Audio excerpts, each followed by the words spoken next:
Hello, welcome all to yet another edition of पर्दाफाश trends and trolls.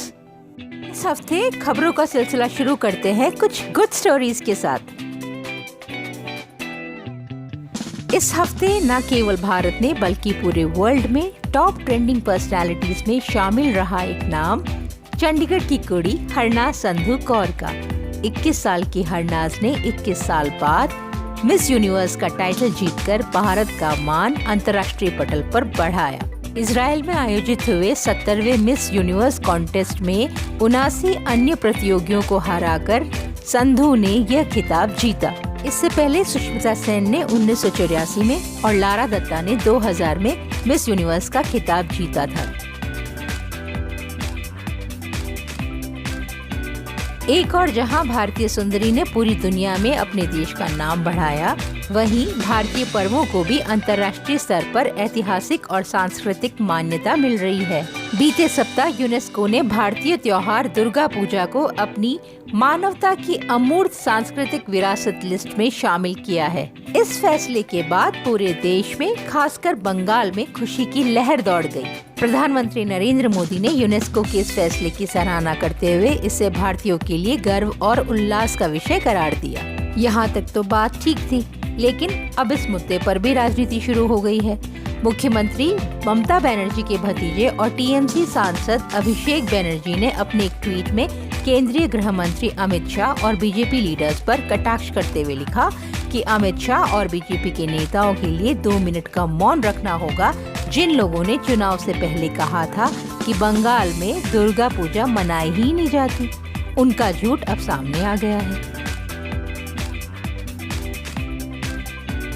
वैसे महिला शक्ति का प्रतीक है देवी दुर्गा। देश में महिला सशक्तिकरण की दिशा में एक महत्वपूर्ण कदम उठाते हुए कैबिनेट ने लड़कियों की शादी की उम्र 18 साल से बढ़ाकर 21 साल करने के एक प्रस्ताव पर अपनी मुहर लगा दी है। सरकार का जहां दावा है कि शादी की उम्र बढ़ाने से महिलाओं की शिक्षा में बढ़ोतरी होगी, वहीं कुपोषण से भी उन्हें बचाया जा सकेगा। लड़कियों की शादी की उम्र 21 साल किए जाने वाले प्रस्ताव का कई नेताओं ने विरोध किया है। AIMIM सांसद असदुद्दीन ओवैसी ने कहा, 18 साल की उम्र में एक भारतीय नागरिक अनुबंध पर हस्ताक्षर कर सकता है, व्यवसाय शुरू कर सकता है, प्रधानमंत्री चुन सकता है और सांसदों और विधायकों का चुनाव कर सकता है, लेकिन लड़कियां शादी नहीं कर सकती। सरकार के इस प्रस्ताव पर समाजवादी पार्टी के कई नेता भी आपत्ति जाहिर कर चुके हैं। सपा सांसद ST हसन ने तो ये तक कहा कि लड़कियां जब बच्चा पैदा करने लायक हो जाएं तो उनकी शादी कर देनी चाहिए। लगता है आजकल विरोधों का सीजन चल रहा है। देश में बढ़ती महंगाई के खिलाफ कांग्रेस ने राजस्थान की राजधानी जयपुर में बीते सप्ताह महंगाई हटाओ महारैली का आयोजन किया।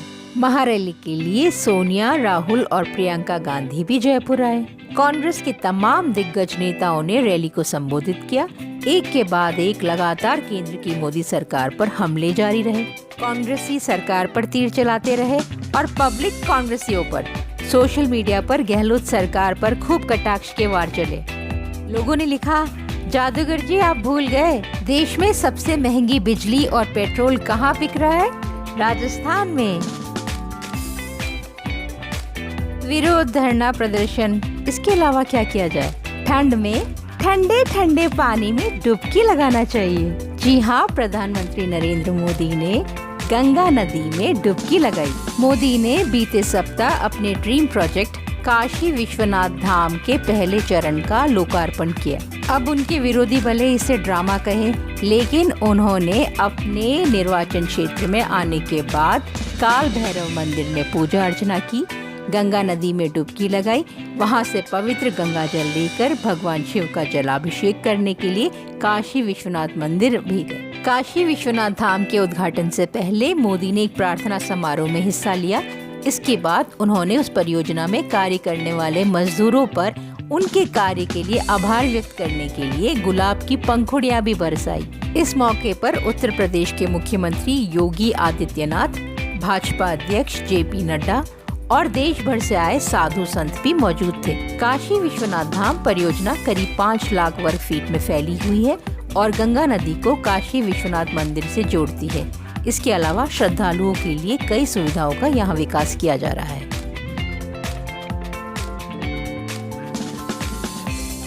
मोदी जी से याद आया, प्रधानमंत्री जी का आधिकारिक ट्विटर अकाउंट पिछले सप्ताह हैक हो गया।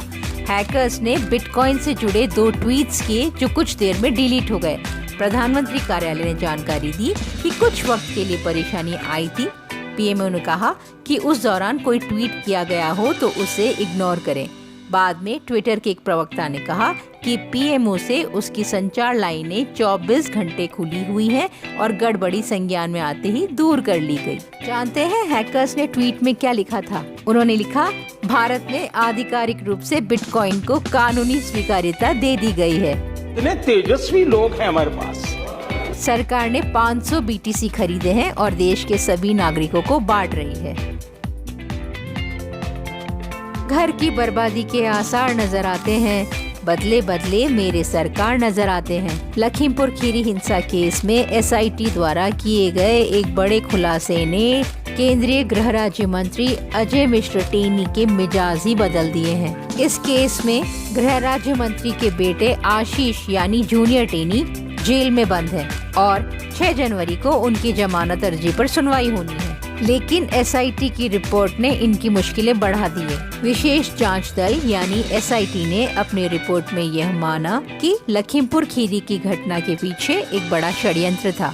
ये कोई हादसा नहीं बल्कि किसानों को मारने के मकसद से ही गाड़ी चढ़ाई गई थी। SIT ने ये रिपोर्ट अदालत में पेश कर दी और कोर्ट से इस मामले में दुर्घटना की धाराएं हटाकर दूसरी गंभीर किस्म की धाराओं को जोड़ने के लिए कहा है। हाल ही में एक कार्यक्रम में भाग लेने के लिए जब मंत्री जी लखीमपुर खीरी जिले में पहुंचे तो पत्रकारों ने उन्हें घेर लिया और SIT की रिपोर्ट को लेकर सवाल किया तो मंत्री जी भड़क गए। मिश्र ने एक पत्रकार से बदतमीजी की और अब इस घटना का वीडियो वायरल हो रहा है। सोशल मीडिया पर वायरल हुए वीडियोस में केंद्रीय गृह राज्य मंत्री न केवल मीडिया कर्मी से बदजुबानी करते हुए दिख रहे हैं बल्कि धक्का देकर उस पर हाथ उठाते हुए दौड़ते भी दिखाई पड़ रहे हैं। उन्होंने एक अन्य पत्रकार का कैमरा भी जबरन बंद करवाया।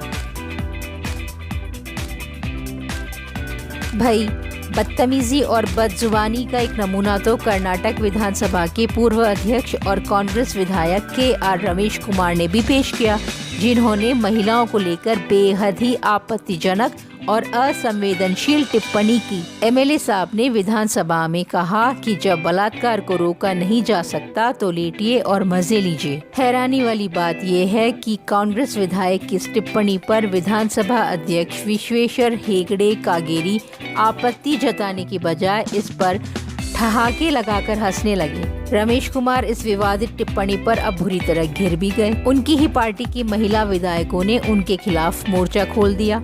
कांग्रेस विधायक डॉक्टर अंजलि निम्बालकर ने सोशल मीडिया पर इसका वीडियो शेयर करते हुए सदन से महिलाओं से माफी मांगने की मांग की। विवाद बढ़ने के बाद विधायक रमेश कुमार ने माफी मांग ली और कहा कि अगर उनके बयान उचित है तो वे इसके लिए क्षमा प्रार्थी हैं। जब माफी मांग ली तो विवाद ही खत्म।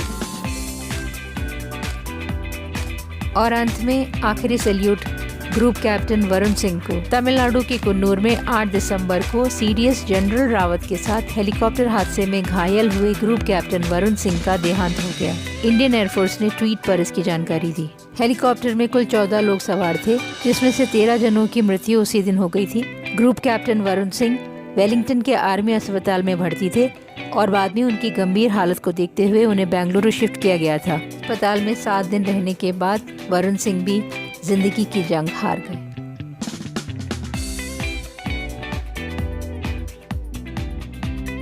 आज के अंक में इतना ही। फिर आएंगे अगले हफ्ते और नई रोचक खबरों के साथ। चैनल को लाइक, शेयर और सब्सक्राइब करना ना भूलें।